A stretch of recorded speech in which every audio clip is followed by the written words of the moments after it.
Perfect. Hey everyone, welcome to this session. I am Al, and today I want to show you how you can move faster in computer vision by teaching the agent to actually go and scan your data, find bias, compute embeddings, all of this kind of machine learning pipeline that you have to do in computer vision.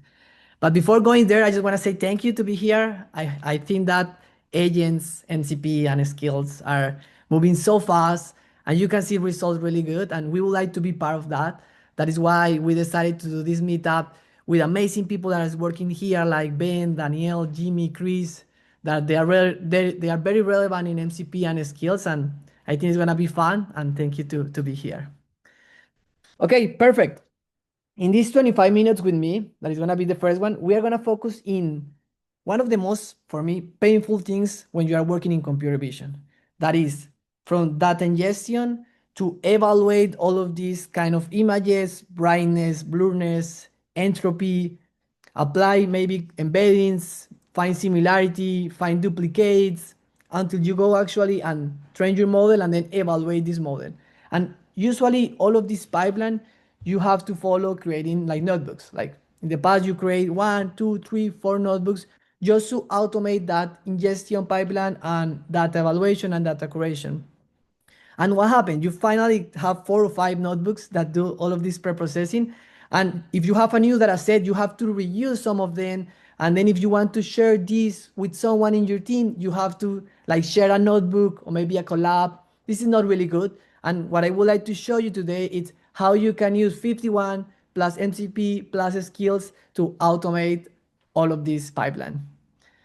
Super quick about me. I am Al. I am a ML engineering working at the DevRel team, as well as a GDE in AI and robotics. And before I start to go to the main 3 points, I just want to ask, and if you can write in the chat, what are the agents that you usually do in your daily? Like, do you use Gemini, CLI? Do you use Claude Code? Or maybe IDEs? Do you use Cursor? If you can write which agents do you use, just to have an idea to see, okay, Codex, Claude Code, ChatGPT, like a mix, Gemini, nice. Copilot, OpenCloud, okay. For coding, okay, interesting. Copilot, Agent Smith, nice, nice, nice. Yeah. Queen, wow, first Queen. Like open source model as well, pretty interesting. Almost all of them are closed, and I saw a open source. Cool, perfect. We are gonna use one of these one. Doesn't matter which one it's. The idea is that all of them, all of this idea of skills and MCP works with any of them, and that create a big opportunity for everyone. And we are gonna explore 3 things. First one, we talk about like the notebooks and the computer vision pipeline, but we are going to try to see this with a data-centric AI approach, where we put the data in the center of everything, and then we have, of course, training models and all of the pipelines, but the data is going to be the most important part in this equation. Then we are going to talk about the machine learning pipeline using this data-centric AI approach. And finally, that is my favorite, we are going to do like hands-on experience in life with agents, with the skills, with MCP, and I'm going to give you some tools and advice of the best way to do it. Let's start with data-centric AI approach. And usually, if you have experience creating computer vision models, usually you get a data set, you do many things to be able to put it in a format, you find some stuff, and then you start to think in models. Like, what are the best models that you can try? You think in YOLO, you think in RTDTR, you think in all of these models that are really good, and then you get good accuracy or good F-score or whatever metric are you using. And you say, okay, I am done. I have a good results. This is good. You put it on production, and then bam, bad results. Why?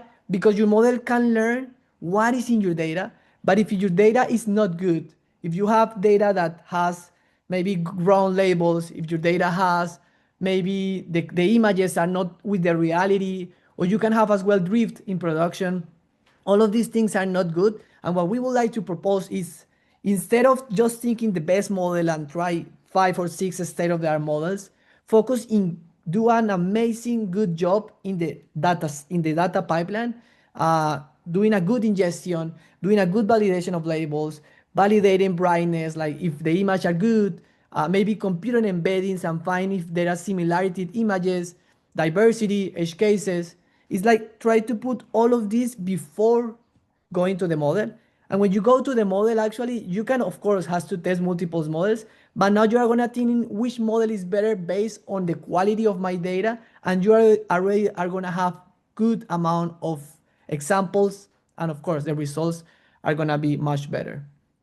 And just to let you know, this is not about, oh, we are the data-centric AI team, oh, we are the model-centric AI team. No, like the idea is that if you put the data as the center of everything, and of course, you combine with good models, you are going to be able to have and to reduce the price or the cost that represent when you put a model in production. Because you don't want to spend weeks, months, or whatever time you spend training and all of these things, and then realize that the model failed because it was a edge case that was not in the data set. This kind of pipeline is the one that we would like to automate it. And we can do it with 51, open source, enterprise. The main idea here is like you can do everything in one place. And I say everything because you can label in as well. Like you can find bias, you can fix these labels, you can create new labels, you can have a data set from scratch. Everything you can do it in one place. You can run the inference, you can evaluate multiple models. And 51 has been creating amazing tools that we integrate with agents. That is the main topic of this. And we have multiple formats like images, videos, 3D, classification, detection, all of this kind of formats and tasks is available in 51. And before going to machine learning pipelines, remember that you can use the QA to ask wherever you want. We're going to start to go more in detail and actually go more in the agents stuff. That is the thing that you are interested in. Machine learning pipelines, that was my previous setup, multiple notebooks, all of them with tasks. If something happened in the data set, I have to like redo my notebook. Not the best approach. We have now the power of 51 plus agents, and we can automate some of these tasks. And this is what we are going to do. We are going to focus in this curation, annotation, and evaluation. We are going to use agents to automate this step, do all of this ingestion and evaluation directly. But before going there, let me explain you a little bit about MCP and skills. Daniel is going to be one of the most interesting talks in this session because he's going to give us tips and tricks with a tool that he created that is Cloud Code template. But for now, just an idea. Think that you are a computer vision engineering, you want to do this data curation, you say to the agent can start to do some of these tasks. But if you bring these skills, that skills are only markdown files. But if you give these instructions to the agent can start to read it in sequence, and then based on this instruction can start to perform the specific task. And the good thing is that if you combine the skills plus the MCP server, what it's gonna do is like skills are markdowns, MCP is actually code. Like you have Python code or whatever you are, like whatever is the MCP tool, but you are gonna have code that the agent is gonna be able to read the description, know what exactly do, and be able to use that as a tool. And if you combine the skills that let you know which things do you have to do in sequence plus the MCP that is gonna be able to act in your data set, like is the perfect match. I don't know if there is question. I'm just gonna check really quick here in the chat. Okay, yeah, okay, yeah, they are answering there. Perfect. Okay, now, because we already have like the general idea what is MCP, what is skills, we are gonna combine them, we are gonna combine it with 51. Now let's put this in a real environment. We are gonna do a real example where we have a data set. This data set is gonna be in Hugging Face. Nice. Now we can use all the power of Hugging Face, all the data set that are available there, and you can go and with the URL ingest the data in 51 and start to do all of these evaluations. Plus, we are going to do the dataset curation. The dataset curation is going to allow us to, as I said before, run all of this validation directly. And I'm going to explain you in a bit why we should use skills and MCP instead of only use the agents. And it's about tokens, but that is like the main goal in this demo that I'm going to show you today.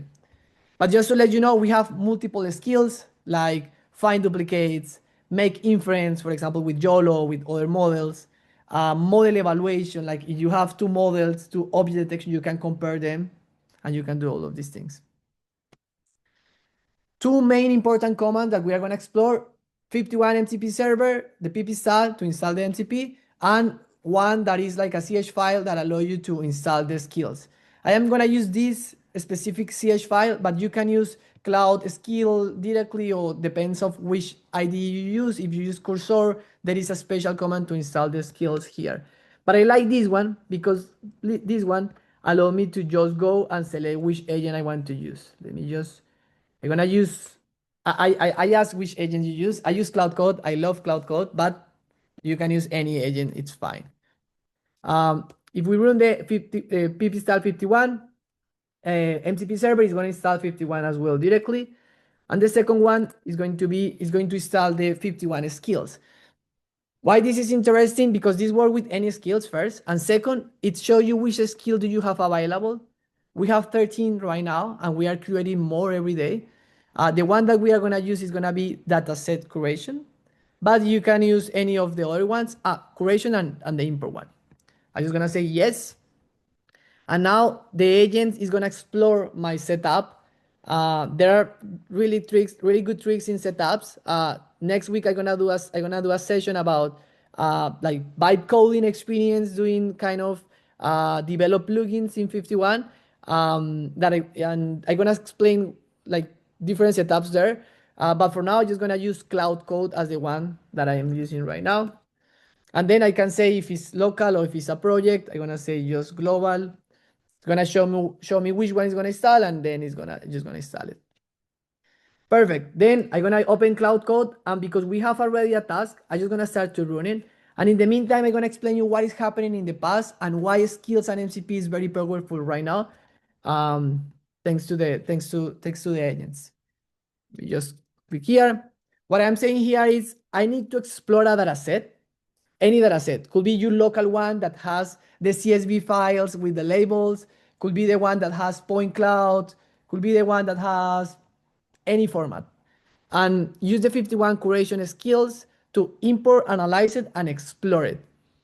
Because of time, I'm just gonna load 5% of this data set. Yeah, I'm gonna just load 5%. If not, I'm gonna spend my 10 minutes that I have, my 50 minutes that I have more just to download the data set. That's why I'm just gonna do a small one. In the meantime that this is like doing the process, one of the first things that the agent has to do, it's gonna read the skill. Like it's gonna read the skill and it's gonna get all the context. Now, I'm gonna make a pause here because you can say like, maybe I can use without the skills. And to say the truth, yes, you can use it without the skills. What is the difference and benefits to use skills and MCP here? The main difference and the main benefits is when you run a command and you already explain the instructions, and the people that is working in the library that know how that works create all the instructions and all the steps that you have to do. That is going to save time, of course, and most important one is going to save tokens. And tokens are very important because it's money at the end. If you are saving and making your prompt as much as efficient as possible, you are going to get better results. And another important one that is not here, but when you are creating code, if you use agents to create code and skills to create code, the quality of the code is going to be better if you use skills that specialize in that specific task. And I think that is one of the good benefits about that. Okay, I started to talk and I didn't see all of these things, but what we can see here, load the skill, get some directly 51 tools. For example, the tools that allow me to list the data set. It try to find this data set because it's gonna use a Hugging Face repo. It has to install some special package and it's gonna read the structure of these files. It's gonna get some information like a quick scan about this data set. In this example, we have 101 food categories. It's a classification data set.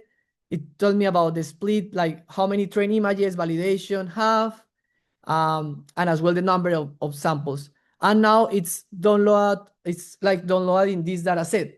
And this is Okay, I'm gonna show you why, because I was expecting this. And this is another important thing that I want to mention in skills. When you are working with skills and the agent try to do something that was not possible, in this case was not possible because Hugging Face API has a rate limit and I didn't put my Hugging Face key, because it fails in one of the steps. One of the powerful thing about the skill is that it's gonna try to explore a different way to be able to do that task automatically. And in this case, it's gonna be don't load the dataset directly.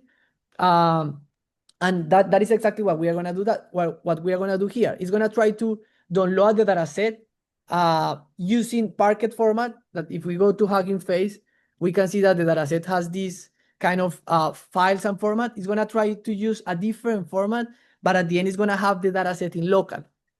When it has the dataset in local, it's gonna be able to now move and actually make the import with all the specific format that we need. Yes, in the meantime that the agent is running, because I know it's gonna take some time here. Oh, actually, it already downloaded the dataset. That is good. But in the meantime, to answer some questions here, Scott, yes, of course. And I feel that,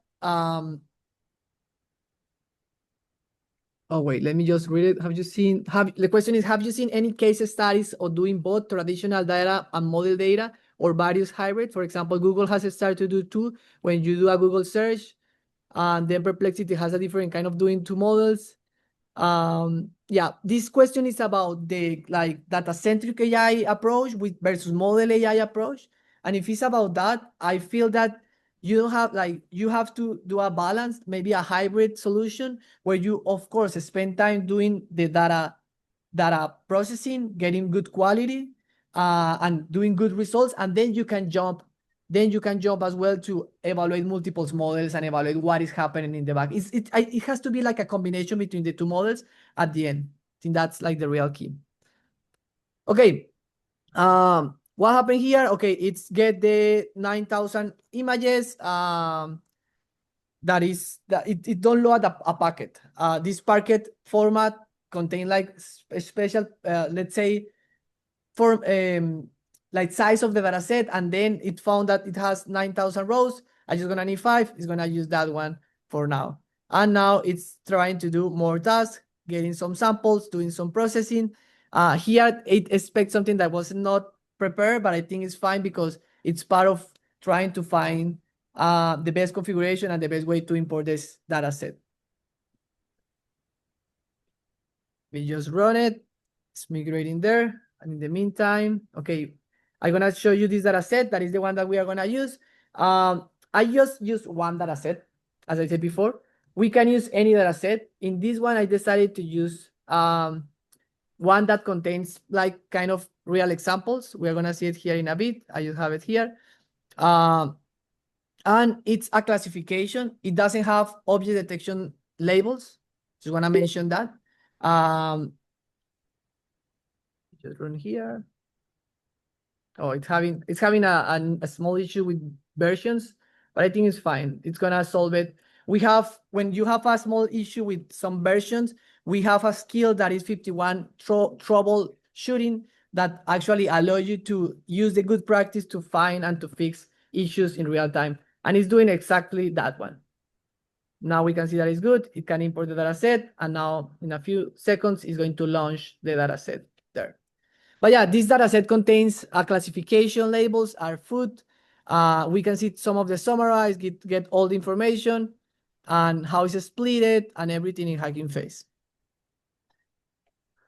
One question that I receive a lot is, what happens if I have, I don't know, maybe a point cloud data set, or maybe I use new scenes. I use new scenes as my data set. Yes, you can use new scenes, it's fine. There are some special data set that needs develop kits package, and we can use that one. Like we can install the package and we can actually validate it. Okay, for now, it was able to launch the app. That means that download the full data set, get all the format, get the ground truth, get the labels, like in just like in this time that has been running. It's doing all of these things, and now I have all my data set directly here. We are gonna explore it in a bit, but in the meantime, I'm gonna say yes, continue with the curation. In the meantime, we can start to see some metrics. We can see that the distribution here is perfect, but sometimes distribution is a problem in your data set. If you are able to use this data set curation, you are gonna find that maybe one of your classes is unbalanced, or maybe you have not too many examples. You can validate all of these things. And for now, I am just like running one command and just this one that say, okay, continue with the curation. We can explore the data set here. See all the examples. This is 51. You can see the labels, you can filter, you can see what is happening. You can see some of the label that we have here. You can see the images. I'm just gonna close this to have only one. You can see all the information that is there in the data set. And now that we have the data set in our 51 ecosystem, the next task is gonna be start to run like find brightness, like check the brightness, check the entropy, blurriness, things. Here is getting context, summarizing content values, getting all the information possible to understand what is happening, and as well bring me some numbers of the distribution of the data set. Let me just go here. We have the ground truth as a classification. It explains me what is going to happen. And this is what you usually do as a computer vision engineer. You go to your project, you start to see, okay, I need to inspect first the data set, like finding which schema, distribution. Then I'm going to run some audit in my data set, like going to check the metadata, file size, image quality, maybe find some duplications, maybe distributions. Maybe that's part of what you are exploring, but the agent is doing all of these tasks automatically. It's gonna check, or it's gonna do embeddings to find if there is sometimes duplication, or there are very similar examples, just to make more diversity. And it's telling me that it's gonna skip the phase 6, that is like an annotation audit. And I think it's fine because we don't have labels here as a like a object detection. Okay, it's to get some of the metrics, start with the quality, getting the operators. And here it's pretty nice. It's using like compute metadata to execute multiple operators. Oh, I love this. It's like in this process, I can be a machine learning expert, I can be a computer vision expert, I can be a developer, I can be a person that maybe is not an expert in AI. But if I have the domain knowledge in the data set, I can start to get some insights interesting of what is happening with my DB. And one that I want to show you here, it's running an image quality check automatically with a package that is not in 51. What that mean? One of the most powerful things that 51 has is a plugin ecosystem. And this plugin ecosystem allows you to load any kind of model, data set, function, like whatever you have or you want to integrate it, because the structure of 51 that creates this extensibility. That's why here I'm going to show you why exactly is running, but you can go to the plugin ecosystem and find models like Queen, models like different models and state of the art models, and be able to use it there. The one that the agents use right now was the image quality issues. It's a plugin developed by Jacob.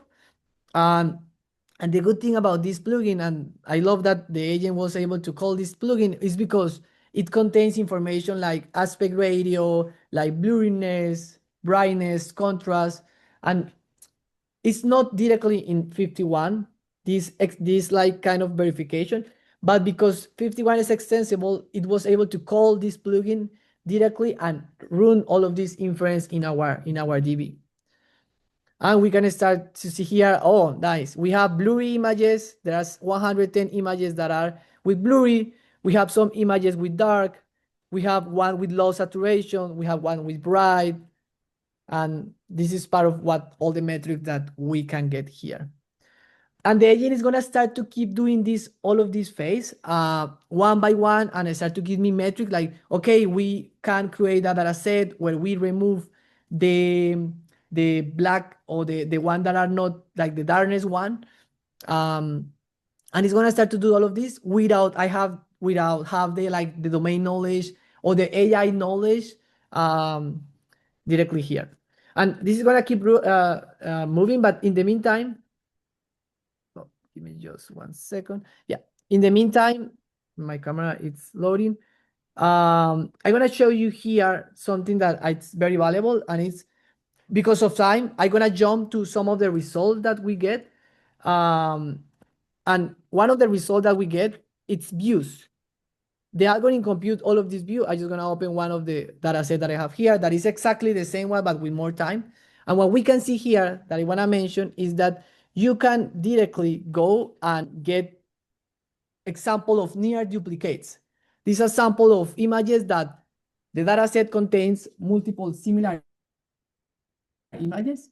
And we can go and we can see this here. This is a duplication. It's for me, it's exactly the same image, but you don't know that because you have 100 or 1,000 images.